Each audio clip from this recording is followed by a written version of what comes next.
Jérusalem, ville sacrée pour la moitié de l'humanité, elle fut conquise, détruite, reconstruite et réinventée maintes et maintes fois pendant des millénaires. Lieu de rencontre des trois religions monothéistes, juifs, chrétiens et musulmans, Jérusalem, cité envoûtante où l'histoire et l'archéologie sont mêlées aux enjeux politiques. Jérusalem et ses lieux saints, carrefour des religions. Aujourd'hui, dans le grand dossier, je vous propose une immersion au cœur de cette ville magique. On commence par une visite avec David Mansour, guide touristique, direction le Mont Sion pour le premier volet que nous vous proposons. Vous allez voir, Jérusalem nous surprend toujours. Regardez. Jérusalem, ville 3 fois sainte et 3 fois millénaire. On y connaît son mur des lamentations, son église du Saint-Sépulcre, sa mosquée Al-Aqsa, sa vieille ville, ses contrastes, ses paradoxes. Sur ces 200 km², près de 900 000 habitants côtoient chaque jour les religions et peuples du monde entier. On a déjà tout dit sur cette capitale spirituelle, au lieu du monothéisme, aux 1001 couleurs et tant disputées. Jérusalem fascine. Mais si nous retrouvons aujourd'hui notre guide David Mansour, c'est pour nous faire découvrir une partie plus méconnue de la capitale éternelle d'Israël. Donc ici on voit une carte de la vieille ville de Jérusalem, c'est la muraille de la vieille ville, Suleiman le Magnifique du XVe siècle. Et nous on va visiter aujourd'hui quelque chose qui est en dehors de la muraille, en dehors de la vieille ville de Jérusalem, qui est le Mont Sion, avec des trésors de l'histoire de l'humanité. Direction la porte de Sion. Telle une frontière, c'est par cette porte que nous sortons de la vieille ville pour accéder au Mont Sion et découvrir tous ses secrets. De 48 à 67, le Mont Sion était en fait du côté israélien, que toute la vieille ville était du côté jordanien et qu'ici, il y avait véritablement une frontière qui séparait les deux pays. Aucun Israélien n'a pu rentrer de 48 à 67 dans la vieille ville, de toute confession qu'il était. C'est seulement à la guerre des 6 jours, au 5e jour de la guerre, que l'État d'Israël donne l'ordre de rentrer dans la vieille ville de Jérusalem, de libérer le mur des lamentations et de changer le destin de la vieille ville de Jérusalem qui est passée jusqu'alors sous le contrôle de l'État d'Israël depuis une 50aine d'années. On peut encore voir les traces de balles de ces terribles combats. Ici, chaque pierre semble raconter son histoire. Chaque parcelle témoigne de l'histoire. Mais attention, il ne faut pas pour autant se tromper de mur. Nous continuons notre visite et découvrons l'église de la Dormition, un des sites emblématiques du Mont Sion. Aussi connue sous le nom de l'église de l'Assomption, c'est ici que la Vierge Marie se serait endormie et son fils Jésus venu la chercher pour la monter au ciel. En Europe, les chrétiens célèbrent cet événement le 15 août, c'est l'Ascension, un jour férié. Un autre endroit qui sort de l'ordinaire du Mont Sion est la salle du Cénacle. Pour les chrétiens, d'un point de vue théologique, c'est en ce lieu que Jésus aurait fait sa première messe. Pour les historiens, il s'agirait du Seder de la Pâque juive. Mais dans les deux cas, nous retrouvons les symboles communs, le pain et le vin. Le Cénacle est aussi l'endroit où Jésus aurait fait son dernier repas, la Cène, célèbre tableau de Léonard de Vinci. Le bâtiment a plus de 2000 ans et date de l'époque du retour des croisés à Jérusalem. Mais il y a 2 siècles environ, un sultan de l'Empire ottoman confisque ce bâtiment et le transforme en mosquée.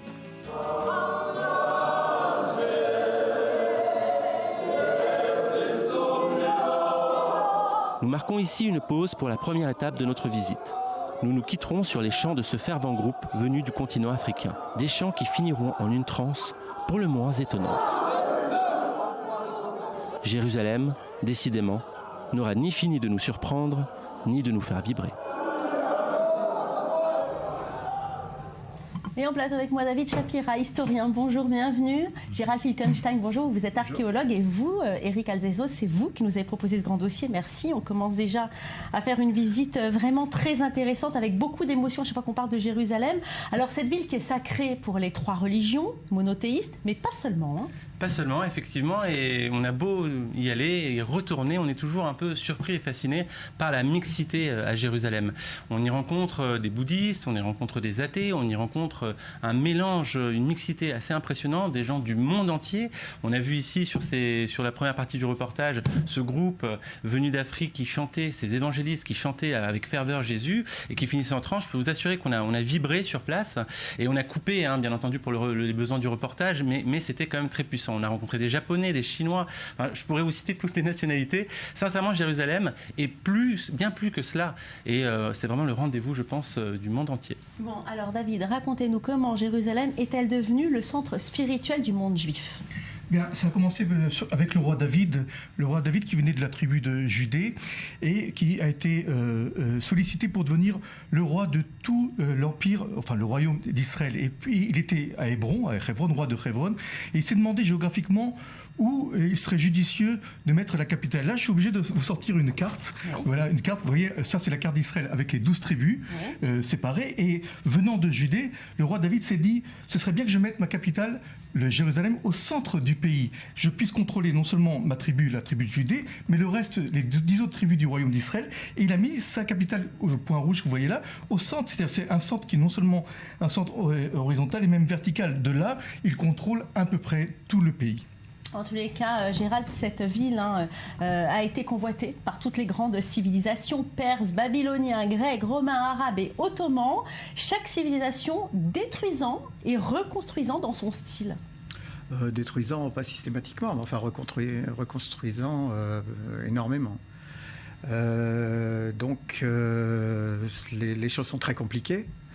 Je vous donne déjà un exemple, je sais qu'on en reparlera, mais voilà ce qu'on en voit en ce moment. Cette esplanade a d'abord été carrée, très réduite, de ce qu'on en connaît évidemment, puisque pour l'époque de Salomon, les choses sont en dessous. Et ensuite, le roi Hérode l'a élargi, il a reconstruit le temple, fait une belle galerie à l'entrée. Et puis voilà, d'abord les Romains, ensuite les Byzantins et finalement les musulmans arabes ont détruit le temple. Alors justement, David, on a parlé des Juifs, je voudrais qu'on parle maintenant des chrétiens. Ça signifie quoi, Jérusalem, pour les chrétiens ? Alors, la chance, je dirais, entre guillemets, pour Juifs et Arabes, c'est que les chrétiens, évidemment, Jérusalem est la première ville sainte, mais on n'est pas dans le même endroit de sainteté. Pour les chrétiens, c'est surtout le Saint-Sépulcre qui est le centre du monde des chrétiens, et pas ce qu'on appelle le mont du Temple ou l'esplanade des mosquées, tout ça, c'est une appellation qui est très politique.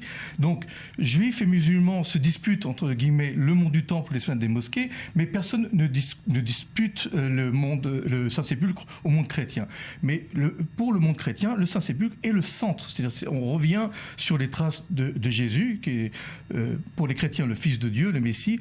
On marche sur les pas de Jésus, on pleure. Il y a des scènes absolument très émouvantes dans Jérusalem. C'est le centre du monde chrétien. Ce n'est pas Rome, ce n'est pas Constantinople et Istanbul, c'est Jérusalem. Et ça, on n'a pas rappelé aussi les croisés qui sont venus qui ont fondé un royaume à Jérusalem, un pays qui s'appelle le royaume de Jérusalem, un vrai pays qui a subsisté 88 ans et puis encore une centaine d'années ont essayé de reprendre Jérusalem. Jérusalem, c'est le centre du monde chrétien, du monde juif, et le troisième centre spirituel pour le monde musulman, comme tout le monde le sait. Alors justement, Gérald Pilkenstein, vous êtes archéologue et évidemment vous êtes spécialiste de Jérusalem. On a parlé des diverses influences tout à l'heure. Comment ces influences révèlent-elles à l'archéologue ou bien simplement aux curieux par sédimentation? Vous appelez ça, vous, des strates, comme on dit dans votre profession. Un prodigieux mélange finalement, sans ordre apparent. C'est les deux, c'est-à-dire il y a des zones où on a une véritable strate, mais il y a aussi des mélanges de bâtiments dont on voit qu'ils ont été construits à une telle période, mais encore occupés à une autre. Mais globalement, la ville a beaucoup changé selon les différents dirigeants et notamment les différentes civilisations, qu'elles soient simplement de réelles civilisations ethniques ou religieuses. Alors avant de continuer notre immersion avec les images d'Éric, tout de suite, David, dites-nous pourquoi Jérusalem est un lieu saint également pour les musulmans. Alors tout commence dans la 17e sourate du Coran où on évoque un voyage nocturne de Mahomet qui, avec sa jument, El Bourka, arrive à Jérusalem. Ça, c'est un voyage avec l'ange Gabriel, puis vient sur le mont du Temple, là où pour Juifs, Isaac a failli être sacrifié, mais pour les musulmans, c'est Ismaël, et monte au ciel et reçoit l'ordre de prier 50 fois, 50 prières par jour. En redescendant, Mahomet rencontre Moïse en lisant 50, c'est trop. S'ensuit un marchandage de 45, 40, 30, on arrive à 5, compte fait. Et après avoir obtenu 5 prières, Mahomet revient à Médine, d'où il est parti, avec l'ange Gabriel. Donc c'est un lieu saint musulman, mais c'est vrai qu'il n'y a pas eu de présence physique du prophète Mahomet lui-même à Jérusalem. Alors je vous propose de rester sur le mont Sion où nous allons visiter le tombeau de David. C'est un lieu de pèlerinage. Depuis des siècles, le bâtiment qui l'abrite a été successivement une église, une mosquée et aujourd'hui une synagogue dédiée au roi David, le doux chanteur d'Israël, l'annonceur du Messie. Mais vous allez voir que ce mont Sion, qui était sous mandat jusqu'en 1967, abritait le bureau du second président de l'État d'Israël. Regardez. Nous nous retrouvons pour la deuxième étape de notre périple sur le mont Sion. Après avoir croisé ce marchand aux mille et une saveurs, nous nous rendons dans un lieu incroyable, chargé d'histoire, le toit du tombeau du roi David. Ici, nous découvrons la salle du président, le bureau officiel du deuxième président de l'État hébreu, Yitzhak Ben Zvi.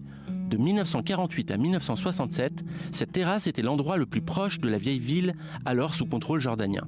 C'est ici que le président israélien recevait les consuls, les ambassadeurs et les ministres en leur faisant bien comprendre que son quartier général officiel se tenait en ces lieux en rapport avec la nostalgie, mais surtout l'espoir de récupérer la vieille ville et le cœur du peuple juif, le Kotel, le mur des lamentations. Yitzhak Ben Zvi était le deuxième président de l'État d'Israël. Il est aujourd'hui sur le billet de 100 shekels. D'ici, on aperçoit bien la muraille qui séparait Israël et la Jordanie.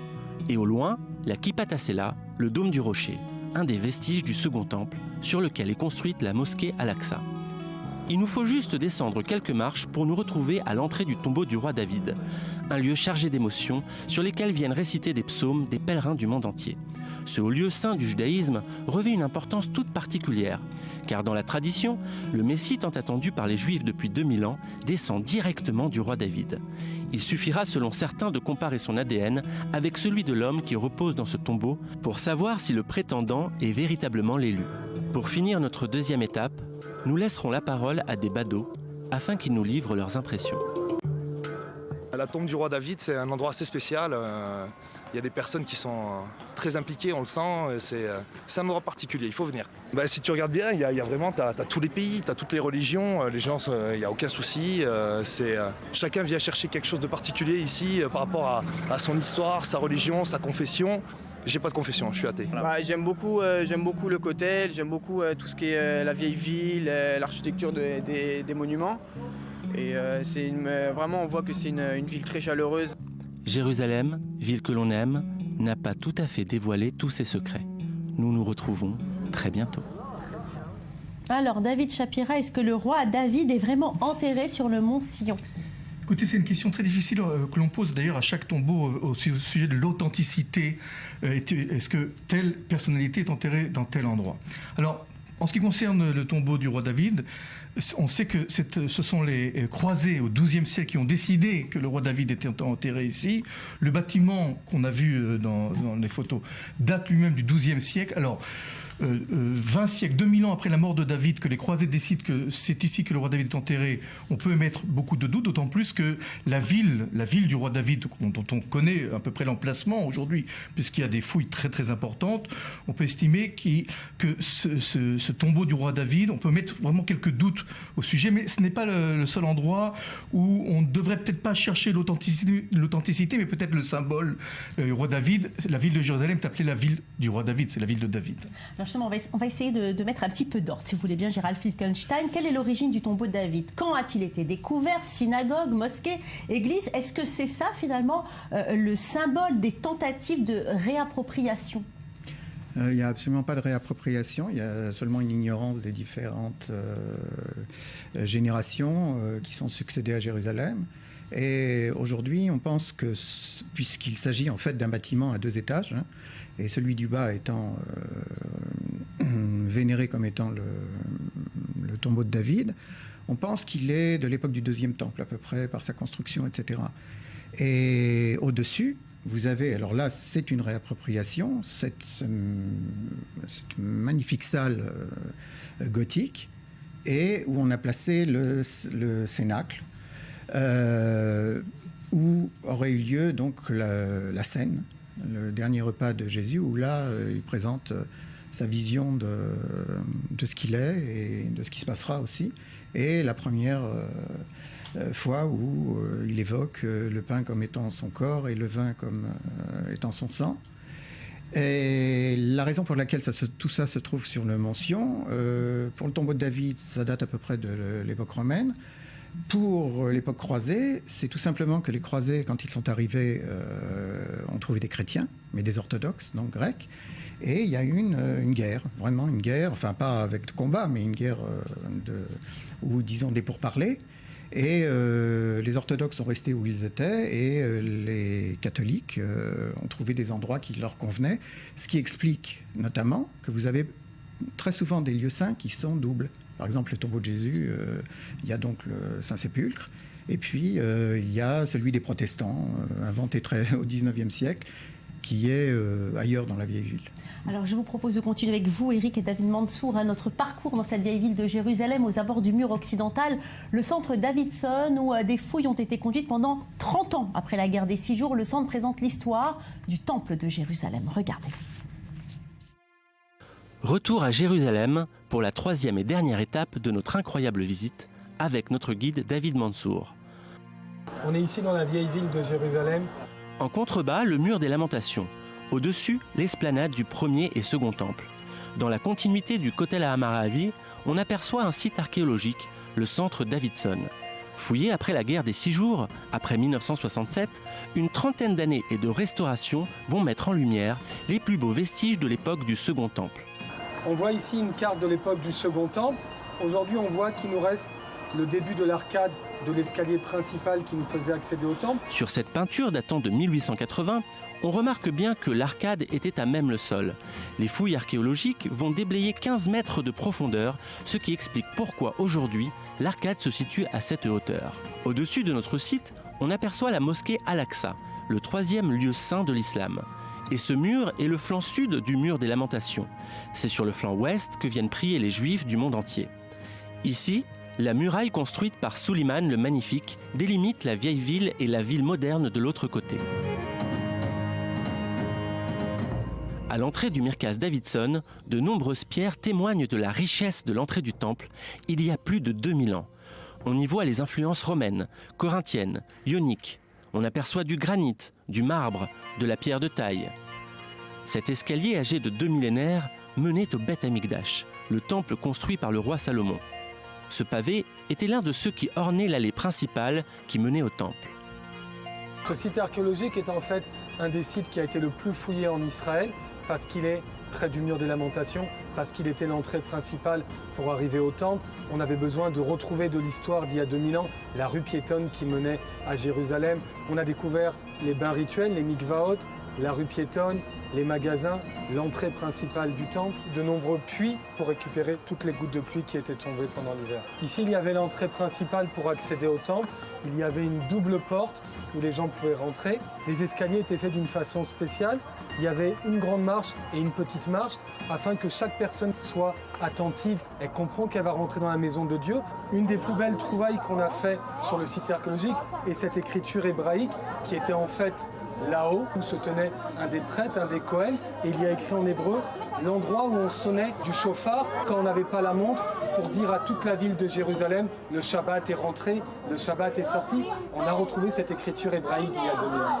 Ce mur qui se trouve sur le site archéologique est en fait le même mur des Lamentations qu'on connaît. Ici, il est du côté droit, mais il y a la même sainteté sur le site. On a habitué les gens à venir depuis tout temps le plus près du Saint des Saints. Ici, on est un petit peu plus loin. C'est pour ça que les gens n'ont pas pris l'habitude de venir de ce côté-là. Quand les Romains ont détruit Jérusalem, ils se sont attaqués aussi à l'arcade. Et quand elle est tombée, ça a fait avec le poids un affaissement dans la rue. Ils se sont même attaqués à la muraille de Jérusalem. Et les pierres qu'on aperçoit ici sont en fait le reste des pierres de la muraille de Jérusalem. Un bain rituel, un mikvé. Et celui-là, il est un peu spécial par rapport à ceux qu'on connaît, parce qu'il était taillé en un seul morceau à même la pierre, où le pèlerin arrivait, descendait les escaliers, se trempait. Ce mur l'empêchait de toucher les personnes qui ne s'étaient pas encore purifiées. Et il pouvait accéder directement au temple, le moment le plus spirituel et le plus important dans sa vie de juif. Sur le site du Mirkaz Davidson, nous découvrons aussi des pièces de monnaie de différentes époques. Ici, l'époque du Second Temple, depuis la Grande Révolte jusqu'à la révolte de Bar Korva. Des pièces de l'époque byzantine, on est au IVe siècle après l'époque romaine. Des pièces de l'époque musulmane au 7e siècle jusqu'aux croisades chrétiennes. Nous découvrons aussi une multitude d'objets, des poids, des fléchettes, des fioles, qui mettent en lumière la façon dont vivaient les habitants de Jérusalem à cette époque. Mais toutes les bonnes choses ont une fin, et la visite est peut-être trop courte, mais il faut la terminer. À très bientôt pour de nouvelles découvertes. Gérald, alors, le Kotel, le mur des lamentations, l'esplanade du Kotel, l'esplanade des mosquées, Omar El-Aqsa. Qu'appelle-t-on au juste le mont du Temple à Jérusalem ? Moi, je dirais plutôt qu'appelle-t-on l'esplanade des mosquées. En fait, aujourd'hui, il y a des mosquées, mais en fait, c'est le mont du Temple. Ça pose problème pour personne, et tous les chercheurs, d'ailleurs. Et en fait, ce qu'on en comprend, évidemment, rapidement, d'après les textes aussi, c'est qu'il a d'abord été carré, amélioré par rapport à ce qui existait avant, que nous ne connaissons pas, par les Asmonéens. Et ensuite, Hérode, qui leur a succédé, a fait cette esplanade gigantesque. Et il a reconstruit, pas totalement, mais il a amélioré le temple. Pour ça, d'ailleurs, il y a eu des prêtres maçons, puisque les seuls à pouvoir s'approcher. Et donc, c'est bien le mont du Temple. Et il serait bon que ceux qui sont rattachés à ce temple disent le mont du Temple et pas l'esplanade des mosquées, puisque, bon, ça David, n'a vous pas avez grand quelque chose à intérêt. rajouter ? Oui, évidemment, tout cela est une appellation politique pour les musulmans. Et puis, il y a un musée de l'islam sur le mont du Temple. Il y a un musée de l'islam. L'histoire de l'endroit pour les musulmans commence au 7e siècle, en 638. Il n'y a pas, pour les musulmans, d'histoire qui précède 638, la conquête musulmane de Omar ibn Khattab. C'est embêtant de ne pas reconnaître quand même qu'il y a une histoire d'un lieu. C'est problématique. C'est problématique d'être aveugle à ce point-là. Alors, autre lieu saint pour les chrétiens, le Saint-Sépulcre, avec une importance essentielle. Il est construit sur ce qu'on appelle le Golgotha, un lieu qui nécessite quelques explications quand même. Oui, c'est un lieu probablement d'ailleurs authentique parce que justement Adrien, qui a refait Jérusalem après qu'elle ait été détruite en 70, a décidé d'installer à cet endroit-là un temple au nom d'Aphrodite. Et donc 2 siècles plus tard, il n'était pas difficile de retrouver où les premiers chrétiens priaient pour ce sauveur qui avait été crucifié puis ressuscité, etc., etc. Donc probablement c'est véritablement l'endroit où a été crucifié Jésus et enterré, et peut-être ressuscité, mais on n'a pas de témoin, enfin dans tous les cas j'y étais pas. Et donc c'est vraiment la centralité du christianisme. Et comme l'a souligné Gérald, il y a aussi une dispute terrible, des fois qui a été même violente, entre toutes les communautés chrétiennes, arméniennes, éthiopiennes, coptes, orthodoxes grecques, évidemment, latines, etc. Et donc, si on pensait que le monde juif était divisé, le monde musulman était divisé, quand on rentre au Saint-Sépulcre, on a une petite idée de ce que c'est la division dans une même religion. Eh bien, merci beaucoup, messieurs. Merci, Eric, de nous avoir fait faire cette immersion aujourd'hui dans cette vieille ville de Jérusalem et dans cette ville nouvelle de Jérusalem dont nous parlerons certainement au cours d'une autre émission. Merci, Gérald, d'être venu aujourd'hui. Merci, David, de votre présence. Eh bien, voilà, ce grand dossier sur Jérusalem s'achève. Reste avec nous dans quelques instants. Notre grand angle, à l'heure où Donald Trump arrive à la Maison-Blanche et les migrants originaires du Mexique, de Cuba ou bien d'Haïti s'inquiètent pour leur sort. Certains sont menacés d'expulsion, mais d'autres, malgré tout, et malgré l'intransigeance promise par Trump, ils souhaitent toujours tenter leur chance pour vivre un jour le rêve américain. Reste avec nous, on en parle avec Jonathan Serrero et Andrea Benisti dans quelques instants dans la deuxième partie de cette émission.